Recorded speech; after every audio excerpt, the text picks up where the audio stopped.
complete life as a spiritual living entity, either in the spiritual world or in the material world.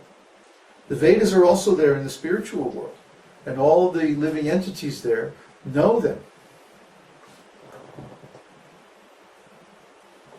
and follow them, because the injunctions of the Vedas are absolute truth. That means they're good in the material world, in the spiritual world, in the past, in the present, in the future, in any condition of life, for any living entity. They're unconditional. That means absolute. So, the Vedas are directly manifested from the Supreme Personality of Godhead. Consequently, the all-pervading transcendence is eternally situated in acts of sacrifice. You follow the logic there? The process of sacrifice is recommended in the Vedas. And the Vedas come from Krishna, from God. So if you want to know Krishna, you follow the Vedas. It's very simple logic, actually. Almost circular logic, but not quite. The Vedas are coming from Krishna, or Narayana. So if you want to know Narayana, you have to know Vedas. And if you know Vedas, then you follow Vedas. So if you want to know God, you simply follow the Vedas. And the amazing thing is that if you perform this process of sacrifice, that He will reveal Himself to you directly. See? So when you follow the process of sacrifice by following the principles and chanting the holy name, then He's pleased. And when He's pleased, He reveals Himself. It's not something that we do. It's something that He does to us through the process of sacrifice. It's mercy. It's not something that we don't have the power to reveal God. He only has that power. We have the power to surrender and to follow His instructions. He doesn't give any instruction that's impossible or that would hurt us or anything like that. He only gives process in the mode of goodness. You stop doing these things that cause pain to other living entities. You stop doing these things that cause pain to yourself. And you chant this holy name, which gradually transforms your consciousness from material to spiritual. And then, when you're purified, when you're qualified, when you're ready, He will reveal Himself. That's the process. So, Krishna sends His representative, the spiritual master, to give this instruction. And then He also gives the instruction in the Bhagavad-gītā that you find a qualified spiritual master and surrender to him.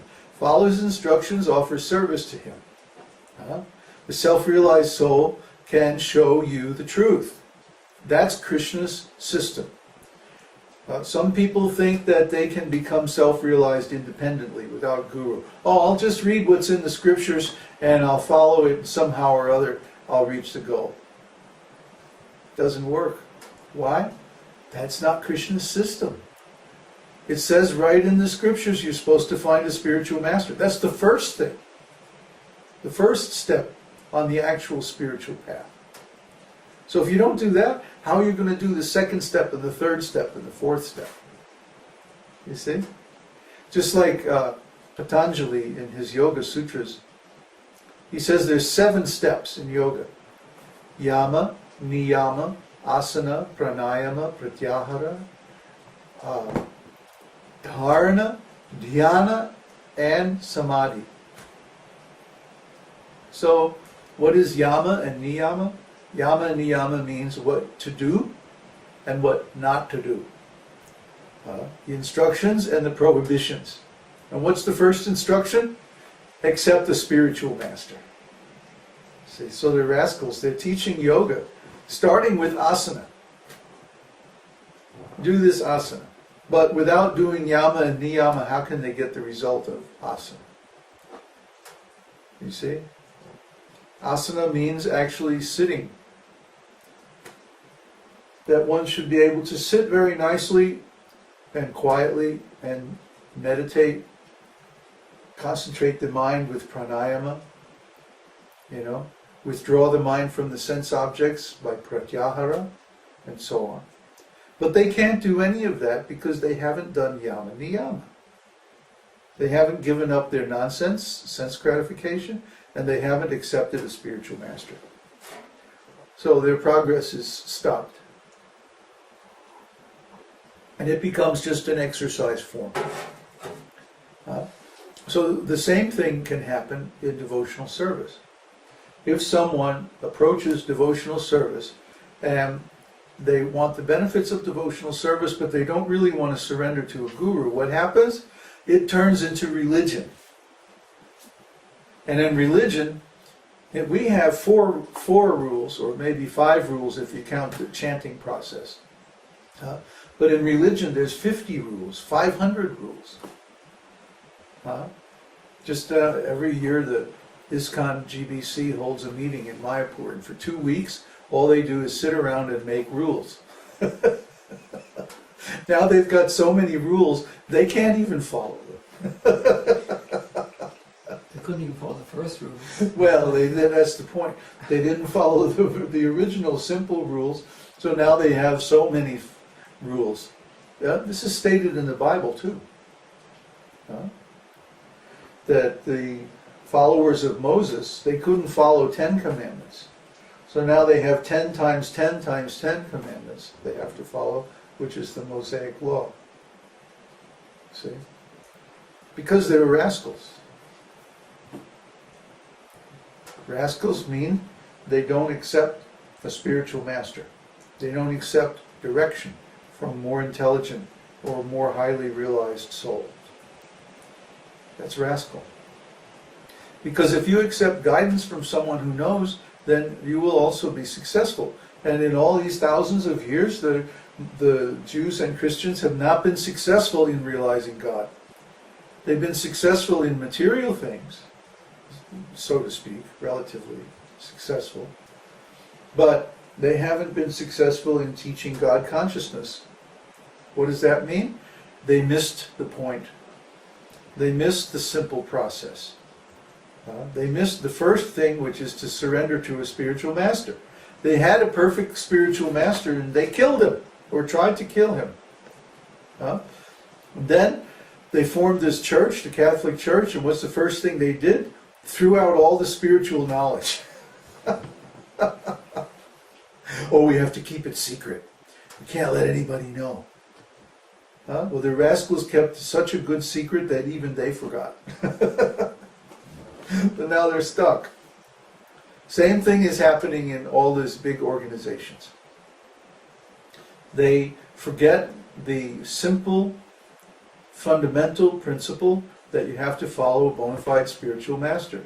And because of that, they get themselves into so much complexity and so much difficulty, and then they lose the ability to actually pass on the knowledge because they're not following themselves.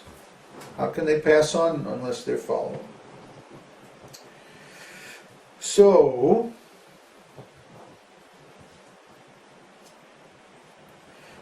the Vedas are directly manifested from God. It says in the Vedas, Asya mahato bhutasya navasitam etad yadrigvedo yajurvedo samvedo tarvan gurusaha. The 4 Vedas, namely the Rig Veda, Yajur Veda, Sama Veda, and Atharva Veda, are all emanations from the breathing of the great personality of Godhead.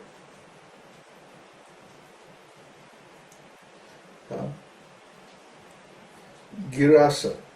Girasa means the source of juice. Girasa, he who generates the juice, the pleasure of life, actually. Rasa means more than just, the direct meaning or simple meaning is juice, like nourishing juice of a plant or something like that. But in the spiritual context, it means the enjoyment of life. Everybody has to have some enjoyment of life. Otherwise, they become discouraged. They become despaired. They say life has no meaning, life is empty. Well, what do they mean? Empty of what? Empty of joy, empty of pleasure. So the Lord is the source of the pleasure of life. Rasa. He's girasa. He's the generator or the origin or the source of the joy of life. The French have this saying, joie de vivre, which means the joy of life. And without this joy of life, then what's the point of living? Why bother? Why go through all of this if there's no joy in it? Huh? Remember back in the days, oh, you guys are probably too young. They had this rock group called the Fugs. Who? Well, that's not their real name, but that they had to make that name so that they could... The Fugs or the Thugs? Fugs. Fugs. Yeah. Anyway, they had this song that they used to do. Monday, nothing. Tuesday, nothing. Wednesday, Thursday, nothing.